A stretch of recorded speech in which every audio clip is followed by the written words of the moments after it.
Welcome to happy to learn.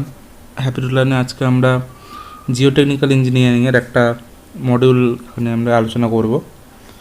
তো আমরা সবাই জানি জিওটেকনিক্যাল ইঞ্জিনিয়ারিং সিভিল ইঞ্জিনিয়ারিংয়ের একটা বড় পার্ট। তো এর একটা জাস্ট একটা টপিক আমরা আজকে আলোচনা করছি, সেটা হচ্ছে পারমিয়াবিলিটি। ঠিক আছে, তো আমরা আজকে আলোচনা করব পারমিয়াবিলিটি। এর আগেও আমাদের যে সয়েলের যে টপিকটা আমরা আলোচনা করেছিলাম সেটা হচ্ছে ক্লাসিফিকেশন অফ সয়েল। ঠিক আছে, তো ক্লাসিফিকেশন অফ সয়েলটা যদি কেউ মিস করে গিয়ে থাকো তাহলে তার লিঙ্ক আমি ডিসক্রিপশন বক্সে দিয়ে দেবো, সেটা একবার চেক করে নিও। তো আজকে আমরা যে টপিকটা স্টার্ট করতে যাচ্ছি সেটা হচ্ছে পারমিয়াবিলিটি। এই টপিকটা আমরা শিখব যে কোনো সয়েলের একটা স্ট্রাকচারের মধ্যে থেকে কিভাবে ওয়াটারটা ফ্লো করে বা তার ইকুয়েশনটা কি, যে কিভাবে আমরা সেটা মেজার করব, সেটা হচ্ছে তার যে ক্যারেক্টারগুলো, সেই জিনিসগুলো আজকে আমরা শিখবো এই পারমিয়াবিলিটির আন্ডারে। তো চলো স্টার্ট করা যাক আজকের আমাদের মডিউল বা টপিক পারমিয়াবিলিটি। সো যেহেতু আমাদের টপিক আজকে পারমিয়াবিলিটি, তো সবার প্রথমে আমাকে জানতে হবে পারমিয়াবিলিটির জিনিসটা কি। আমরা জানি সয়েলের মধ্যে কি থাকে, সয়েলের মধ্যে তিনটে জিনিস থাকে, সলিড পার্টিকেল থাকে, ভয়েড থাকে বা এয়ার থাকে, আর কি থাকে, আর হচ্ছে ওয়াটার। ঠিক আছে, তো এই ওয়াটারটা ফ্লো হওয়ার যে ক্যাপাসিটি সয়েলের মধ্যে, সেটাকেই বলা হয় কি পারমিয়াবিলিটি, মানে কতটা ওয়াটারটা সয়েলের মধ্যে পাস করতে পারবে। যদি আমরা সেক্ষেত্রে কোনো একটা সলিড ধরি বা যদি একটা স্টোন ধরি, স্টোনের মধ্যে কি ওয়াটার পাস করতে পারবে? পারবে না, যেহেতু তার মধ্যে কোনো ভয়েড নেই। সো যদি কোনো স্ট্রাকচারের মধ্যে ভয়েড থাকে তবে তার মধ্যে ওয়াটারটা পাস করতে পারবে। তো সেই যে ক্যারেক্টারটা সেটা হচ্ছে পারমিয়াবিলিটি। তাহলে পারমিয়াবিলিটি আমরা ডেফিনেশন কি বলতে পারি? পারমিয়াবিলিটি আমরা ডেফিনেশন জাস্ট ওয়ান লাইনে বলতে পারি কি, যে permeability is the property of soil which allow to flow of water through the soil. মানে পারমিয়াবিলিটি হচ্ছে একটা প্রপার্টি। কার প্রপার্টি? সয়েলের একটা প্রপার্টি, যেটা কি করে না সয়েলের মধ্যে থেকে ওয়াটারটা ফ্লো হতে সাহায্য করে। সেই প্রপার্টিটাকে বলা হচ্ছে পারমিয়াবিলিটি। তো অনেকেই একটা কোশ্চেন থাকে যে তাহলে এটাকে যদি পারমিয়াবিলিটি বলে তাহলে সিপেজ কাকে বলে? সিপেজ মানে তো যে কোনো সয়েলের মধ্যে থেকে ওয়াটার ফ্লো হওয়াকে আমরা সিপেজ বলি। তাহলে সিপেজ আর পারমিয়াবিলিটির মধ্যে ডিফারেন্স কোথায়? সিপেজ মানে আর পারমিয়াবিলিটির মধ্যে ডিফারেন্স কী হচ্ছে? সিপেজ বলতে আমরা বোঝাচ্ছি ওয়াটার যে ফ্লো হচ্ছে সেই প্রসেসটাকে আমরা বলছি সিপেজ। আর সয়েলের যে ক্যারেক্টারের জন্য জিনিসটা হচ্ছে বা যে প্রপার্টির জন্য জিনিসটা হচ্ছে সেটা হচ্ছে বলছে কি আমরা পারমিয়াবিলিটি। ঠিক আছে, তাহলে আমরা কি জানলাম যে ক্যারেক্টারের জন্য হচ্ছে সেটা হচ্ছে পারমিয়াবিলিটি, আর যে প্রসেসে হচ্ছে সেটা হচ্ছে সিপেজ। ঠিক আছে, তাহলে এই দুটো গেল পারমিয়াবিলিটি আর সিপেজ। তো নেক্সট আমরা যেটা দেখছি এবারে, এই যে জিনিসটা পারমিয়াবিলিটি বিভিন্ন টাইপের সয়েলে বিভিন্ন রকম হবে। মানে যার মধ্যে যত ভয়েড থাকবে তার মধ্যে তত পারমিয়াবিলিটি বেশি হবে। ঠিক আছে, তো এই যে কম্প্যারিজনটা বিভিন্ন টাইপের সয়েলে, আমরা আগের দিন যে সয়েলের ক্লাসিফিকেশন পড়েছিলাম, তো বিভিন্ন টাইপের সয়েলের ক্ষেত্রে পারমিয়াবিলিটি ডিফারেন্ট হবে। মানে প্রত্যেক রকমের সয়েলে তো একই পরিমাণ ওয়াটার পাস করতে পারে না, তো ডিফারেন্ট পারমিয়াবিলিটি হবে। তো সেই পারমিয়াবিলিটিগুলো আমরা এখানে কম্পেয়ার করে দেখব। তো সবার ফার্স্ট আমরা যেটা নিচ্ছি কি volume of single void of gravel.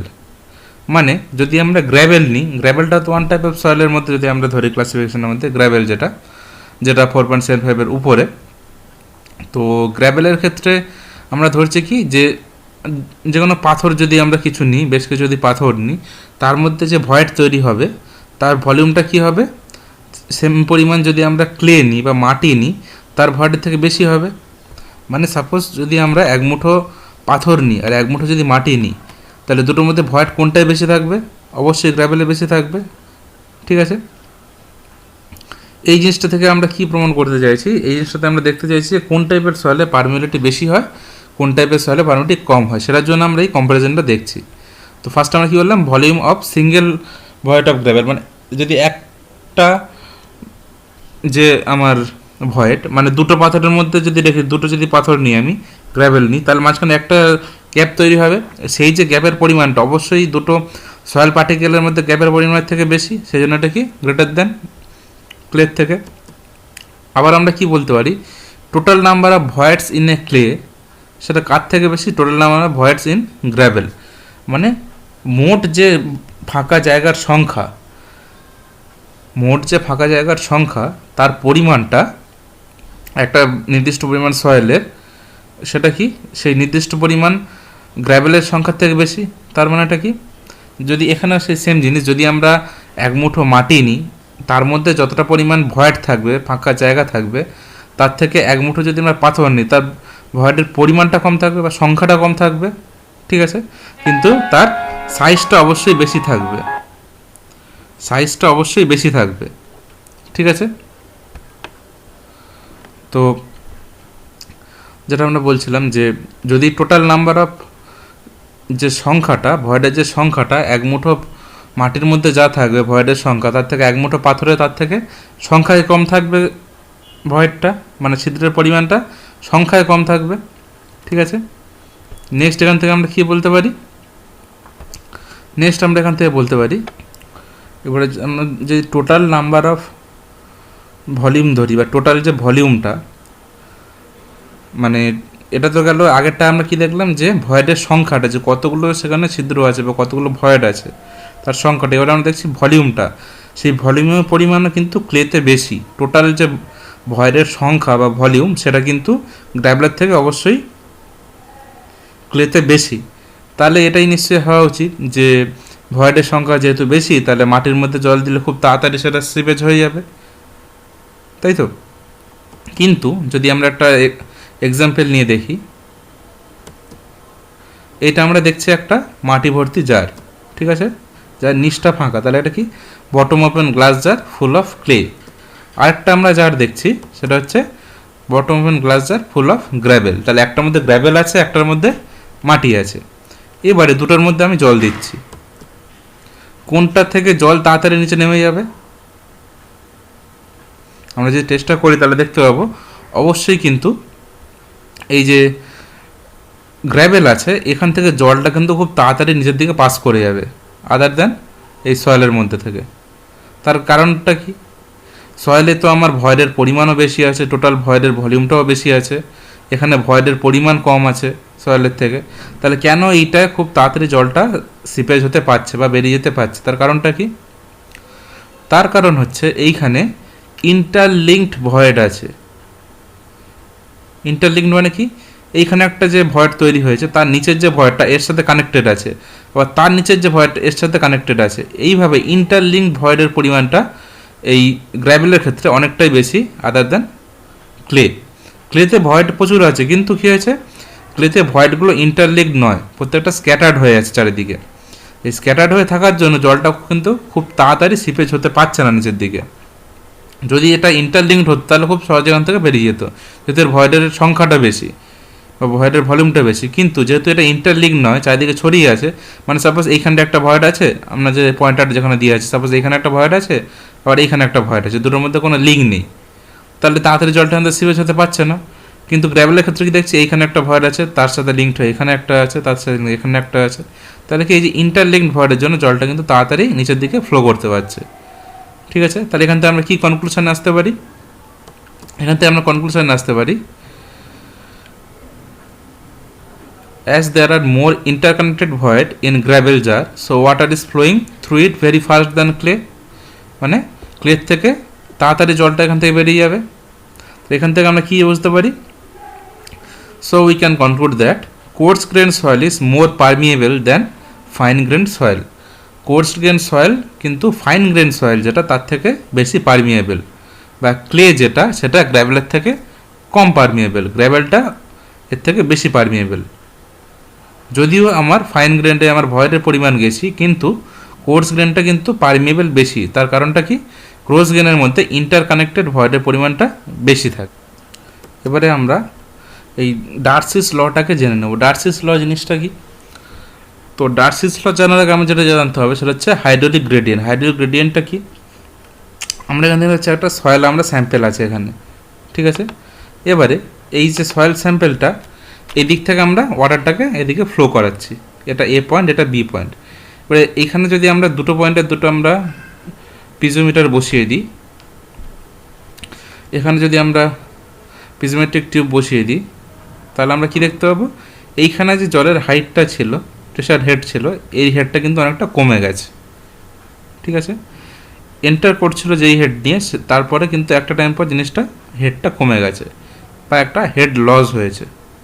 তো এই যে লেন্থের সাথে হেড লস যেটা হলো, এই জিনিসটাকে বলা হয় কি হাইড্রোলিক গ্রেডিয়েন্ট। ঠিক আছে, তাহলে হাইড্রোলিক গ্রেডিয়েন্ট জিনিসটা কি? তাহলে হাইড্রোলিক গ্রেডিয়েন্টটা হলো কোনো একটা জল এখান থেকে ফ্লো করছে সয়েলের মধ্যে থেকে একটা পয়েন্ট থেকে অন্য পয়েন্টে, ফ্লো করার সময় তার যে হেডটা, তার যে আমার হেড লস হচ্ছে, মানে এইখানে যে উচ্চতায় পর্যন্ত এখানে জলের প্রেশারটা ছিল, কিন্তু এই পজিশনে আস্তে আস্তে জিনিসটা কমে গেছে, সেই জিনিসটাকে বলা হচ্ছে কি হেড লস। এতটা ট্রাভেল করার সময় তার হেডটা এতটা লস হয়েছে, মানে এইখানে যে উচ্চতা পর্যন্ত জলটা আমরা ফ্লো করতে পারতো তার থেকে এইখানে কিছুটা পরিমাণ কমছে, সেটা হচ্ছে কি হেড লস। ঠিক আছে, এই হেড লসটা এই লেন্থের রেসপেক্টে যতটা হেড লস হচ্ছে সেটা হচ্ছে আমার কি হাইড্রোলিক গ্রেডিয়েন্ট। তাহলে হাইড্রোলিক গ্রেডিয়েন্ট আমরা কী দিয়ে ডিনোট করছি না, আই দিয়ে। আই সমান আমরা কী বলছি, del H by L, del H by L, এটাকে হচ্ছে কি হাইড্রোলিক গ্রেডিয়েন্ট। ঠিক আছে, তো এখানে ডেল এইচটা হচ্ছে হেড লস আর এলটা হচ্ছে ডিস্টেন্স বিটুইন টু পয়েন্ট। তাহলে এটা গেল কি আমার হাইড্রোলিক গ্রেডিয়েন্ট। এবারে এখান থেকে আমরা কি বুঝছি, তাহলে আমরা কি বুঝলাম যে যতটা পরিমাণ আমরা এগোচ্ছি আস্তে আস্তে কি হচ্ছে, হেড লস হচ্ছে।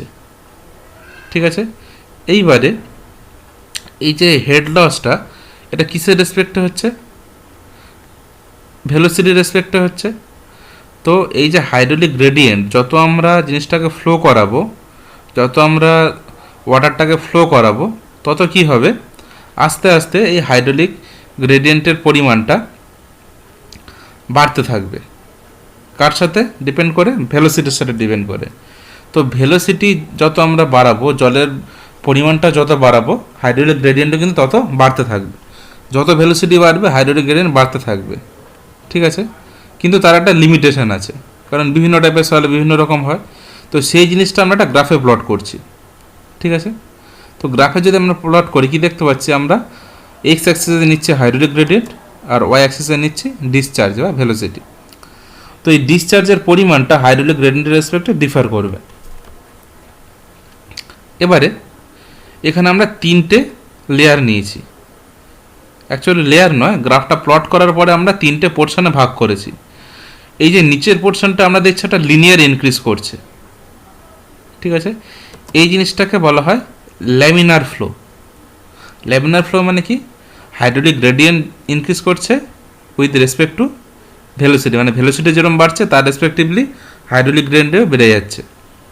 ঠিক আছে, আর একদম যে টপ মোস্ট যেটা মাঝখানের মিডল পার্টটা আমরা পরে আসছে, একদম টপ মোস্ট যেটা হচ্ছে টার্বুলেন্ট, সেটা হচ্ছে কি র্যান্ডামলি বাড়ছে, সেটা কিন্তু হাইড্রোলিক গ্রেডিয়েন্টের সাথে বাড়ছে না, র্যান্ডামলি বাড়ছে বা কমছে, সেটা হচ্ছে টার্বুলেন্ট। মানে এর ক্যারেক্টারটা সম্পূর্ণ চেঞ্জ হচ্ছে। ল্যামিনারের সময় ছিল কি, যখন হাইড্রোলিক গ্রেডিয়েন্ট বাড়ছে ভেলোসিটিও বাড়ছে, ভেলোসিটির সাথে আমার একটা লিনিয়ার রিলেশন ছিল। ঠিক আছে, কিন্তু টার্বুলেন্টে গিয়ে কিন্তু সেই জিনিসটা স্টে করছে না। আর মাঝখানের এই পোর্শনটা বলে ট্রানজিশন পিরিয়ড, এখান থেকে ট্রানজিট করছে নেক্সট ফেজ, এটা হচ্ছে ট্রানজিশন পিরিয়ড। তাহলে আমরা কী দেখতে পাচ্ছি এখানে এই গ্রাফটার মাধ্যমে, যে আমরা জলের ফ্লো যত বাড়াবো, ভেলোসিটি যত বাড়াবো, হাইড্রোলিক গ্রেডিয়েন্ট বাড়বে। কখন পর্যন্ত, যতক্ষণ পর্যন্ত তার ল্যামিনার ফ্লো থাকবে, সেই ল্যামিনার ফ্লো পর্যন্ত আমার সেম রেটে বাড়বে। তারপরে কিন্তু একটা জিনিসটা ডিফার করে যাবে, তখন আর সেম রেটে জিনিসটা ইনক্রিজ করছে না। তাহলে আমরা কি বলতে পারি এখান থেকে, যে ল্যামিনার ফ্লো যতটা থাকছে বা ল্যামিনার ফ্লোর যে লিমিটটা, সেই পর্যন্ত ভি আর আইটা সমানুপাতিক, সেম রেটে বাড়ছে। এই জিনিসটাই ডার্সি ডেমনস্ট্রেট করেছিল, যে কোনো সয়েলের মধ্যে থেকে যদি ওয়াটারের বা কোনো ফ্লুইডের ল্যামিনার ফ্লো হয়, তাহলে তার ডিসচার্জের পরিমাণটা কার সাথে, হাইড্রোলিক গ্রেডিয়েন্টের সাথে সমানুপাতিক হবে। ঠিক আছে, তাহলে ডার্সি কি বলেছিল লটা, সেটা আমরা দেখে নিই। ডার্সিস ল বলছে, in the year 1856 Darcy published a simple equation between hydraulic gradient and velocity, যেটা বললাম এক্ষুনি। হাইড্রোলিক গ্রেডিয়েন্ট এবং ভেলোসিটির মধ্যে একটা সিম্পল ইকুয়েশন তৈরি করেছিল, কিসের মাধ্যমে, এই হাইড্রোলিক গ্রেডিয়েন্ট টেস্টের মাধ্যমে, যেটা আমরা আগেই বললাম যে একটা সয়েল স্যাম্পেলের মধ্যে থেকে আমরা ওয়াটারকে ফ্লো করাচ্ছি, তার হেড লস হচ্ছে, হেড লসটা কার উপরে ডিপেন্ড করে থাকছে না হাইড্রোলিক গ্রেডিয়েন্টের উপরে। সেই টেস্টটাকে রিপিট করে করে সেখান থেকে একটা সিম্পল ইকুয়েশন তৈরি করা হয়েছিল, যেটা ডার্সি তৈরি করেছিল 1856-এ। সেটা হচ্ছে কার সাথে, হাইড্রোলিক গ্রেডিয়েন্টের সাথে ভেলোসিটি।